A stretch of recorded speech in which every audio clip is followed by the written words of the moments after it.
अब देखो यार, अगर तुम लोग स्टिंग के फैन हो तो ये वीडियो तुम्हारे लिए हो गए, क्योंकि गाइज ऑल इन पर स्टिंग के रिटायरमेंट को लेकर बैक स्टेज से बहुत बड़ी अपडेट आ रही है। थंडर रोजा के एडब्ल्यू में रिटर्न होने को लेकर थंडर रोजा ने उनके लेटेस्ट इंटरव्यू में बात की गई। काइल ओराइली के एडब्ल्यू में रिटर्न प्लान को लेकर एडब्ल्यू के बैक स्टेज से बड़ी रिपोर्ट आ चुकी है। रॉड्रिक स्ट्रॉन्ग के एडब्ल्यू में डेब्यू करने के बाद रॉड्रिक स्ट्रॉन्ग इंडिपेंडेंट रेसलिंग पर जाने वाले गए।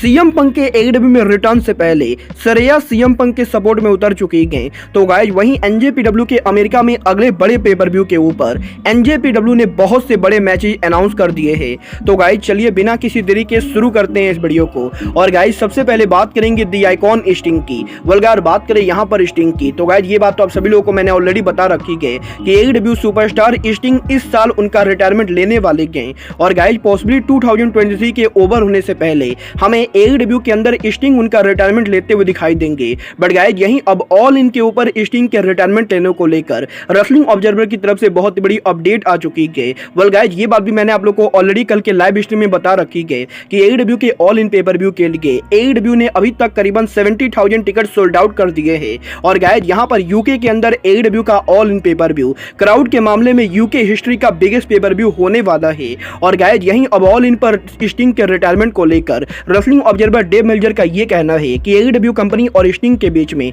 इस समय स्टिंग के प्लान डिस्कस हो रहे गए। और गाइज अब जबकि ऑल इन के ऊपर बहुत ही ज्यादा क्राउड आने वाले गए, तो गाइज रेसलिंग ऑब्जर्वर ये बिलीव करते गए कि पॉसिबली एडब्ल्यू का ऑल इन वो पेपर व्यू हो सकता है जहां पर स्टिंग उनके करियर में आखिरी बार रेसल करेंगे। क्योंकि गाइज यहां पर एडब्ल्यू कंपनी दोबारा कभी उनके कंपनी के अंदर इतना ज्यादा क्राउड ला पाएगी या नहीं, ये चीज कहना काफी मुश्किल है। और गाइज यहां पर इस समय पर स्टिंग ऑल इन के अलग अगर किस का रिटायरमेंट लेते गए तो गाइज यहाँ पर क्राउड का उतना रिएक्शन नहीं आएगा। और गाइज क्योंकि ऑल इन के ऊपर करीबन रेसलमेनिया के मुकाबले भी ज्यादा क्राउड होने वाले गए, तो गाइज रेसलिंग ऑब्जर्वर ये बिलीव करते गए कि पॉसिबली वेम्बले स्टेडियम के अंदर स्टिंग उनका रिटायरमेंट लेने वाले गए। और गाइज 27 अगस्त वो डेट हो सकता है जब दी आइकॉन स्टिंग हमें आखिरी बार रेसल करते हुए दिखाई देंगे। वेल गाइज देखना बहुत ही दिलचस्प होगा कि अगर ऑल इन पर स्टिंग उनका रिटायरमेंट, तो गाइज ऑल इन पर स्टिंग का ओपोनेंट कौन होता है। बट गाइज आपको क्या लगता है स्टिंग के रिटायरमेंट मैच के अंदर स्टिंग को किसको फेस करना चाहिए, आप लोग मुझे कमेंट करके बताएंगे।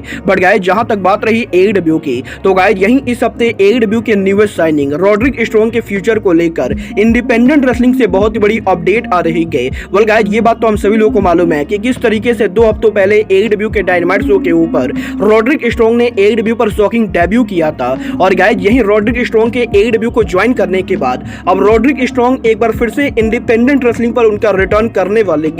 वेल गाइज अगर आप लोग को नहीं मालूम है तो गाइज मैं आप लोग को बता दूं, एडब्ल्यू के रेसलर एडब्ल्यू कंपनी के साथ साथ इंडिपेंडेंट रेसलिंग पर भी काम करते गए। और गाइज अब जबकि रॉड्रिक स्ट्रॉन्ग भी एडब्ल्यू पर आ चुके गए, तो गाइज यहीं इस हफ्ते अमेरिका की one of the top independent wrestling company Prestige wrestling ने इस चीज को अनाउंस कर दिया है कि करीबन 5 सालों के बाद रॉड्रिक स्ट्रॉन्ग प्रेस्टीज रेसलिंग पर उनका रिटर्न करने वाले गए। और गाइज 18 जून को प्रेस्टीज रेसलिंग के पेपर व्यू के ऊपर रॉड्रिक स्ट्रॉन्ग इंडिपेंडेंट रेसलिंग पर उनका रिटर्न करेंगे। वेल गाइज देखना बहुत ही दिलचस्प होगा कि रॉड्रिक स्ट्रॉन्ग इंडिपेंडेंट रेसलिंग पर क्या तबाही मचाते गए। बट गाइज जहां तक बात रही रॉड्रिक स्ट्रॉन्ग की, तो गाइज यहीं रॉड्रिक स्ट्रॉन्ग के एडब्ल्यू में डेब्यू करने के बाद अब रॉड्रिक स्ट्रॉन्ग के फॉर्मर पार्टनर काइल ओराइली के एडब्ल्यू में रिटर्न को लेकर भी बैक स्टेज से बहुत बड़ी रिपोर्ट आ रही है। वेल गाइज इस हफ्ते एडब्ल्यू के बैक स्टेज से रिपोर्ट आ रही है कि रॉड्रिक स्ट्रॉन्ग के एडब्ल्यू को ज्वाइन करने के बाद एडब्ल्यू कंपनी काइल ओराइली को भी बहुत जल्द एक बार दोबारा से टीवी पर लाने वाली है। और गाइज यहीं जैसे ही काइल ओराइली मेडिकल तौर पर पूरी तरह से क्लियर हो जाते गए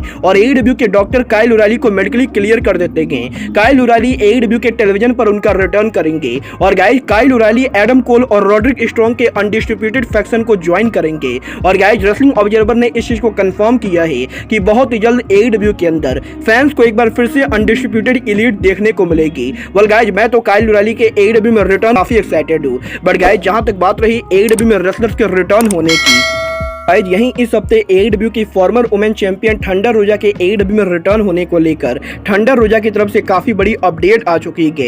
वेल गाइज इस हफ्ते एडब्ल्यू की फॉर्मर वुमेन ने उनके लेटेस्ट इंटरव्यू के अंदर एडब्ल्यू कंपनी पर उनके रिटर्न को लेकर बात की थी, जहां पर थंडर रोजा का ये कहना है कि थंडर रोजा जल्द से जल्द एडब्ल्यू के अंदर दोबारा से इन रिंग कंपटीशन में आना चाहती गए। बट गाइज जिस तरीके से थंडर रोजा की मेडिकल कंडीशन चल रही है, उस चीज को देखकर थंडर रोजा काफी ज्यादा कंसर्न है कि थंडर रोजा एडब्ल्यू के अंदर उनका रिटर्न कैसे करेंगी, क्योंकि गाइज यहाँ पर काफी बार जब थंडर रोजा रिकवरी के लिए उनकी ट्रेनिंग करते गए तो गाइज थंडर रोजा को उनके बॉडी में काफी ज्यादा पेन महसूस होता है और गाइज कभी कभी तो थंडर रोजा को ऐसा लगता है कि थंडर रोजा दोबारा रेसलिंग इंडस्ट्री के अंदर कभी भी कम्पीट नहीं कर पाएंगी। और गाइज इसीलिए थंडर रोजा का ये कहना बहुत ज्यादा मुश्किल है कि थंडर रोजा AEW के अंदर कभी उनका रिटर्न करेंगे भी या नहीं। बट गाइज फिलहाल थंडर रोजा ये होप कर रहे हैं कि वो AEW के अंदर उनका रिटर्न करे और उनका करियर इंजर्ड होने की वजह से खत्म ना हो। वेल गाइज मैं होप करता हूँ कि थंडर रोजा AEW के अंदर जल्द से जल्द उनका रिटर्न करे। बट गाइज जहां तक बात रही रेसलर्स के रिटर्न करने की, तो गाइज इस हफ्ते AEW में CM पंक के पॉसिबल रिटर्न से पहले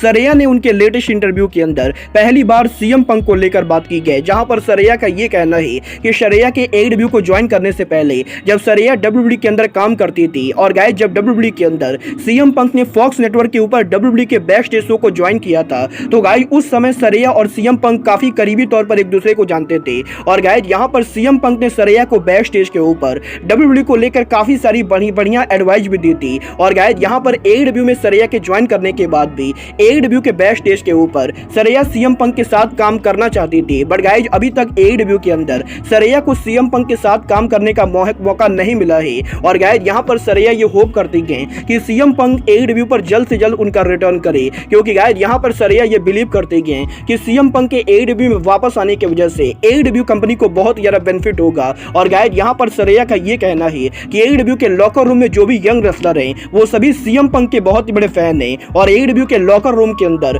काफी सारे यंग रेसलर CM पंक को अपना इंस्पिरेशन मानते गए और गाइज ये सभी रेसलर CM पंक के साथ काम करना चाहते गए। और गाइज यही सरैया के इस इंटरव्यू के अंदर सरैया ने एलीट और CM पंक को भी रेफरेंस दिया है, जहां पर सरैया का ये कहना है कि अगर CM पंक के साथ AEW के अंदर किसी रेसलर को कोई प्रॉब्लम है तो गाइज यहाँ पर उन रेसलर को CM पंक के साथ बात करनी चाहिए। और ये जरूरी नहीं है कि AEW के अंदर हर रेसलर CM पंक के साथ काम करे, बट गाइज ये भी जरूरी नहीं है कि AEW में CM पंक के आने की वजह से कोई दूसरा रेसलर कंपनी को छोड़े। और यहाँ पर सरैया का ये कहना है कि वो AEW के अंदर CM पंक डेफिनेटली देखना चाहती हैं और वो भी AEW के अंदर CM पंक के साथ काम करना चाहती हैं। वेल गाइज ये बात तो सभी लोगों को मालूम है कि 17 जून को पॉसिबली AEW के कोलिजन शो के ऊपर CM पंक शिकागो में उनका रिटर्न करेंगे। बट गाइज चलिए फिलहाल आगे बढ़ते हैं और बात करते हैं AEW के पार्टनर इन प्रमोशन NJPW की।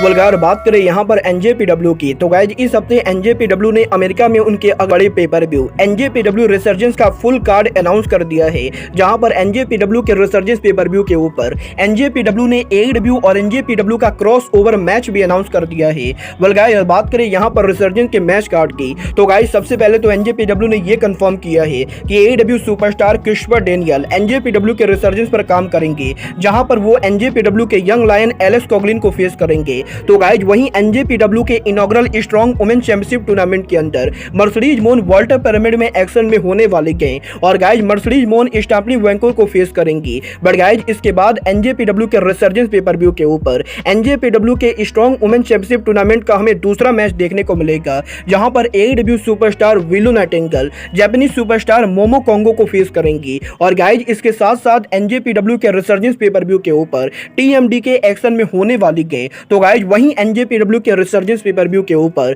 AEW superstar juice Robinson NJPW के former strong champion Fred Rogers को फेस करेंगे। और गाइज NJPW के स्ट्रॉन्ग शो के ऊपर हमें यहां पर केंटा NJPW के अंदर हिको लियो के साथ उनके टाइटल के लिए रीमैच लड़ते हुए दिखाई देंगे, जहां पर NJPW के रिसर्जेंस पेपर व्यू के ऊपर हमें हिको लियो और केंटा के बीच में NJPW का स्ट्रॉन्ग चैंपियनशिप देखने को मिलेगा। तो गाइज वहीं काफी लंबे टाइम के बाद जॉन मॉक्सली NJPW के रिसर्जेंस पेपर व्यू पर एक्शन में होंगे। और गाइज पहली बार NJPW के अंदर ओकाडा और जॉन मॉक्सली हमें आमने सामने देखने को मिलेंगे, जहां पर NJPW के रिसर्जेंस पेपर व्यू के ऊपर Rocky Romero Tomohiro Ishii and Kazuchika Okada versus Jon Moxley Shota Umino और व्हीलर यूटा के बीच में हमें 6 मैन टैग टीम देखने को मिलेगा। गाइज इसके साथ साथ NJPW के रिसर्जेंस पेपर व्यू के ऊपर हमें केनी ओमेगा के IWGP US चैंपियनशिप के नंबर 1 कंटेंडर टूर्नामेंट का सेमीफाइनल देखने को मिलेगा, जहां पर रिसर्जेंस पेपर व्यू के ऊपर विल ऑस्प्रे हिरोशी तनाहाशी को फेस करेंगे और इन दोनों में जो भी मैच जीतेगा वो डोमिनियन पेपर व्यू के ऊपर